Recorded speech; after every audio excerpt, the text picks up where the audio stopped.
95%. That's how much of a jellyfish is made of water. It's kind of ironic then that this August, a swarm of these strange creatures shut down 4 French nuclear reactors by blocking the very cooling water that the reactors rely on. And this wasn't just an isolated event. Europe's nuclear fleet lost more than 400 million euros in power this summer as rivers, seas ran too warm, they ran too low, or they just clogged with jellyfish.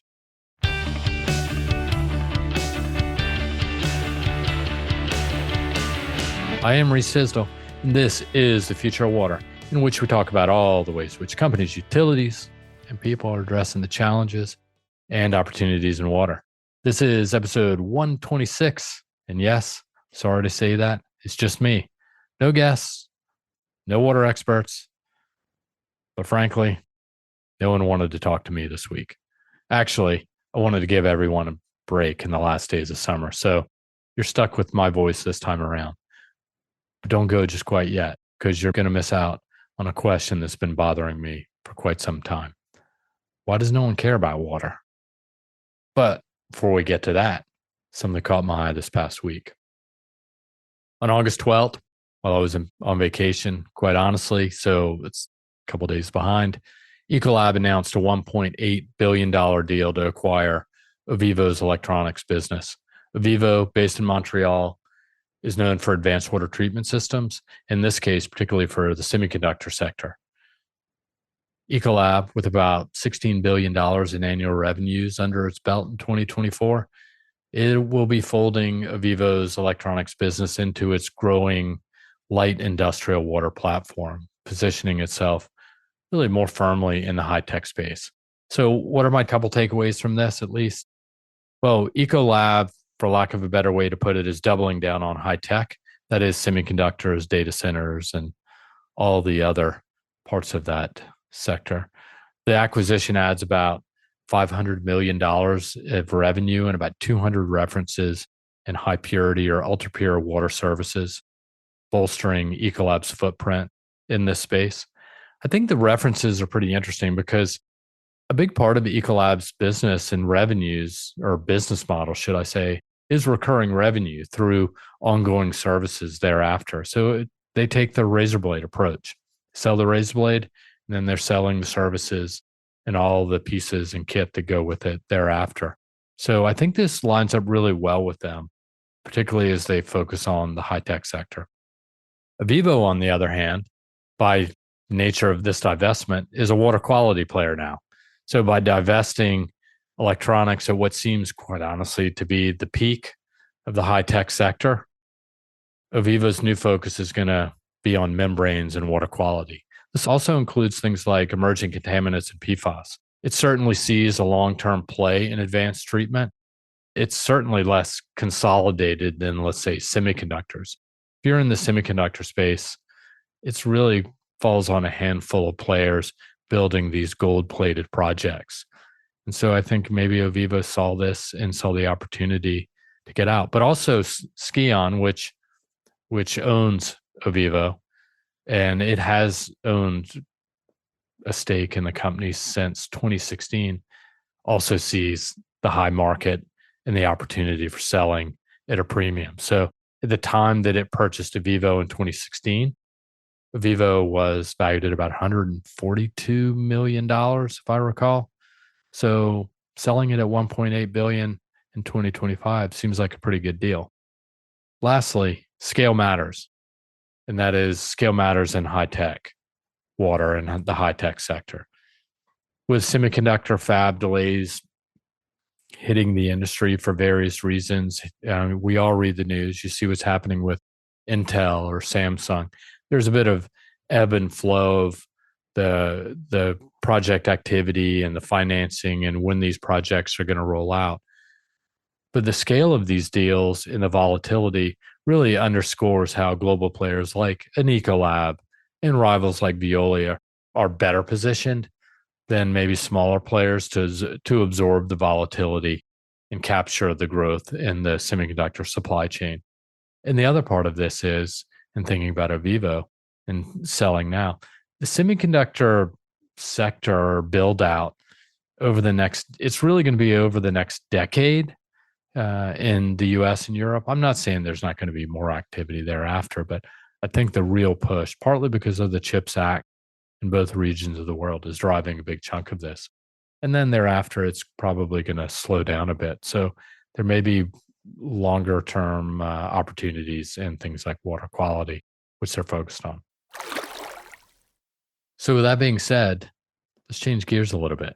So, today I wanted to dig into an issue that honestly feels both urgent and overlooked, and that is, of all things, the future of water.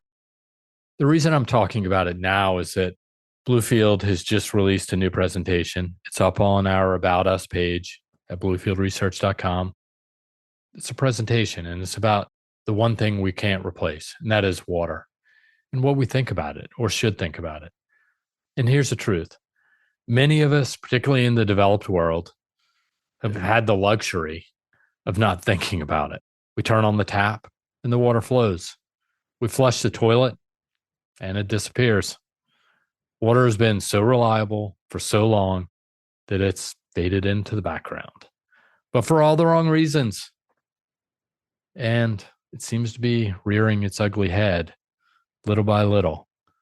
So here in the doldrums of summer, thought it'd be a good time to maybe step away from the facts and figures of M&A and company strategies and water infrastructure forecasts, the stuff we usually talk about on this podcast, and focus on the bigger question.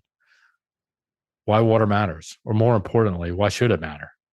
So let me start with this. Why don't we care about water? We say we care about water when it comes to kids drinking safely or families out on the lakes and rivers, but our choices suggest otherwise. Because water isn't just about drinking or swimming.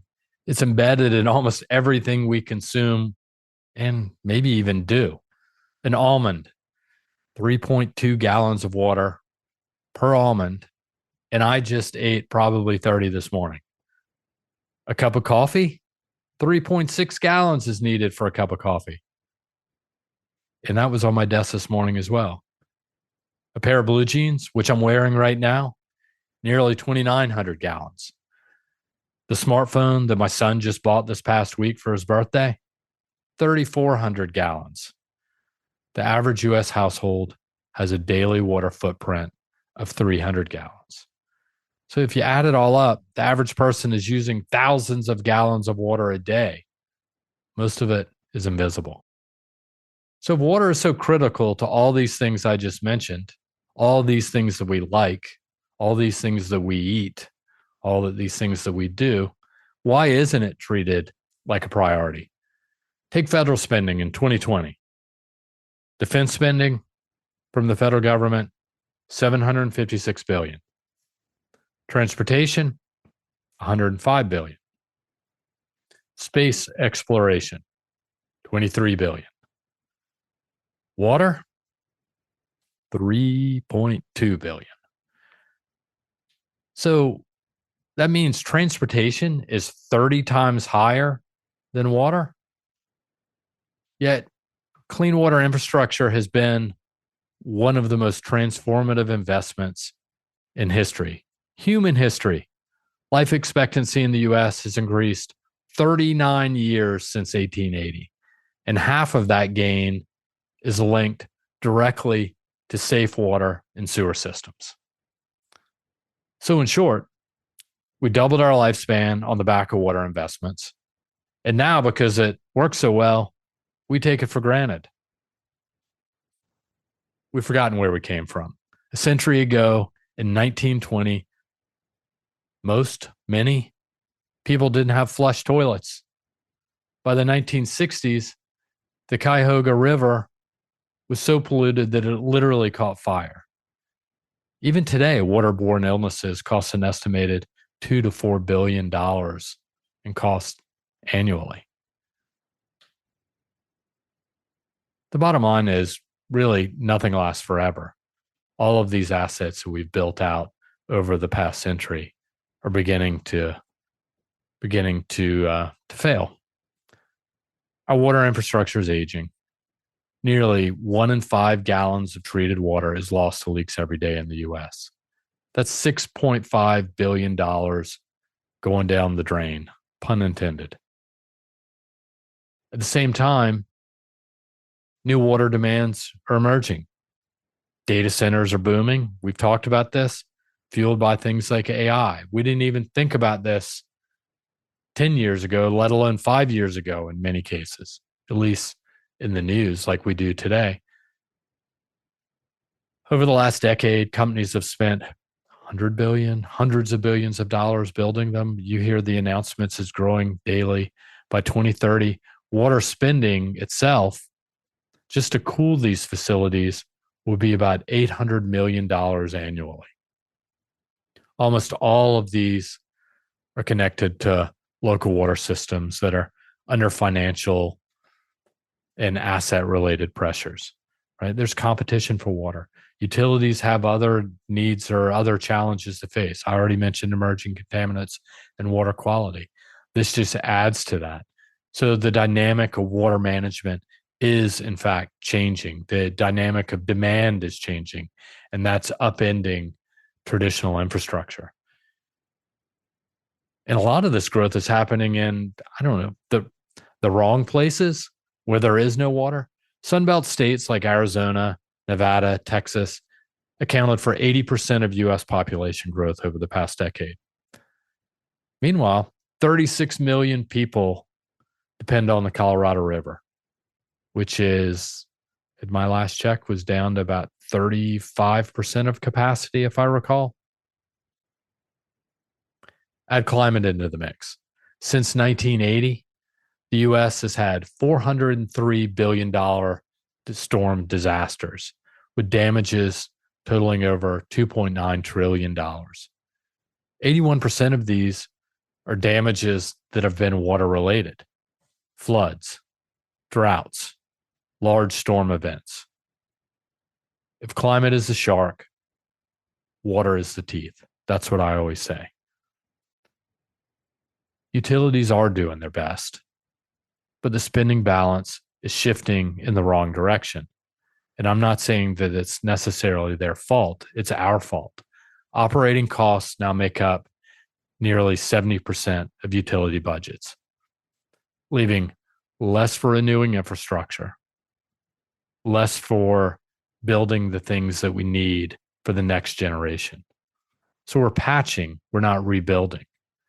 In some US cities, households must work 20 hours at minimum wage just to cover their monthly water and sewer bills. That's half a week's worth for basic access to drinking water and sewer services. And then there's the politics, the real rub. If leaders can't agree on the fundamentals, how can we expect consistent, long-term water policy strategies and approaches? Political will, or the lack of it, is one of the greatest risks that we face. It would be great to forego the showmanship for statesmanship and focus on water. And here's the good news: the solutions exist. Technology is not the problem. I say this over and over. The top 50 water companies in the world that Bluefield tracks generated $127 billion last year. The challenge is scaling up and prioritizing. It's not the technology. It starts with things like infrastructure renewal, the unglamorous, really, but essential work of replacing aging pipes and pumps and monitoring systems that are holding our systems together. Then there's the corporate and industrial water management side of the equation. Companies are under pressure. It's dictating where they are building out facilities in some cases. But these companies are under pressure from regulators and investors and their own operations. Quite honestly, they face operational risk, and they need to get smarter about how they use their water. They're investing more often in things like on-site reuse, on-site treatment, and they're managing water as a core business risk. Look at things like midstream oil and gas. We've got numbers coming out on that show it to be a $28 billion a year market just in managing water for upstream oil and gas in the US. Advanced treatment technologies. That's an area of growth. Why is that? Well, because reuse is happening. It's going to happen in places like California and Arizona, but also in places like Long Island, New York. We're seeing some desalination happening. We're seeing some large scale, definitely in coastal regions, maybe outside of the US. But these aren't futuristic ideas. They're being built. They have been built. They work. And it's expensive water for desal. But the path that we've taken, we're going to have to pay for it no matter what, because we're not going to have an option.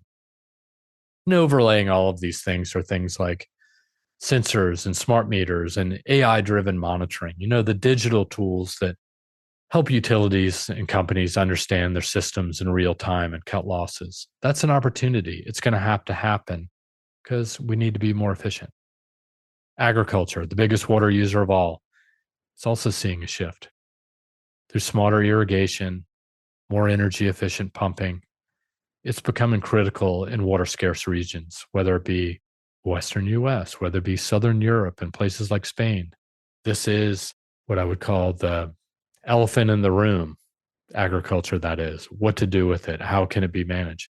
And there are slices of it where there is real opportunity. And when you look at the sort of the pie, as I like to say, there's a significant wedge of opportunity in the agricultural pie that can be taken advantage of.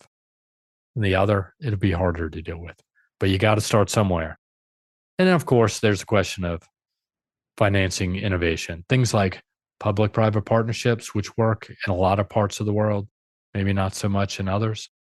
We're seeing design build projects. We're seeing alternative ownership models. These are accelerating projects in many cases. And a couple of these things that I've mentioned, it's been very active. We're doing a lot of analysis in these areas.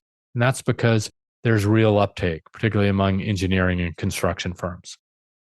And it's driving projects that might have otherwise sat on the shelf for years or been slowed down just by not only cost and financing, but also just design and construction inefficiencies. And then finally, O&M, or operations and maintenance, operations and services, contract operations. These are becoming and are going to become a bigger piece of the puzzle. That's because utilities and companies are facing cost pressures and labor shortages that are increasingly driving them to turn to third parties to manage the treatment plants, the networks, and even customer-facing functions. Things are becoming more technical. No one expected to be dealing with as much advanced treatment 20 years ago as we do today. That's how the system was built. Well, the environment in which these systems exist is changing for a number of different reasons, cynical or not so much so. It's just reality. And the tools and the capital are there. There's more disposable income now than there ever has been in the history of the world. Question is, are we willing to identify it and use it? So let's look back to the question. Why don't we care about water? Maybe it's invisible. Maybe it's because we've had the luxury of not thinking about it. But unlike so many other resources, water is one thing we can't replace. There is no substitute. Data-backed science tells us that sea levels are rising, storms are bigger and more frequent, droughts are more intense, and we're sailing past the carbon and temperature targets. Whether you believe in them or not, we're sailing past the targets. But remember what I said earlier, water is the teeth. And we now have to adapt. We're going to have to deploy things like reuse, desalination, digital systems, let alone all the other water quality treatment systems, all as a means of adaptation to the environment in which we live, and created or not. So in a dark, messed up kind of way, there's no better time to be in the water sector. That's today's episode. Thanks for listening. And remember, When it comes to the future of water, the choices we make today will decide whether there is for us tomorrow. And if you want to see the visuals and the data behind this discussion, you can download the full presentation on Bluefield Research's About Us page at bluefieldresearch.com. Just go find the About Us tab. It's free, and it literally takes one click of a button. It's theirs for you to take. I am Reese, and thank you for being part of the journey. Before we sign off, I don't say this enough, and I want to thank all the people involved in making this and all the other conversations happen. These include Mike Gale, Ryan Sullivan, Kelly Talbot, Steph Aldock, and all the other Bluefield analysts and water experts, because I'd be talking to myself more than this if I weren't talking to them, the other 125 episodes. If you're in Boston, Barcelona, New York, Chicago, San Francisco, Paris, let us know, and we would enjoy the opportunity for a meeting. Send a note to waterexperts at bluefieldresearch.com with any topic ideas you'd like us to discuss. Sometimes you do it, not a lot, but sometimes. So I'm inviting you again. I'm going to do this every time. Lastly, tell a friend about it because I like friends. This podcast and these water industry insights have been brought to you by the one and only Bluefield Research. To learn more about us, visit us at bluefieldresearch.com. Until we talk again, be well, be safe, and take care.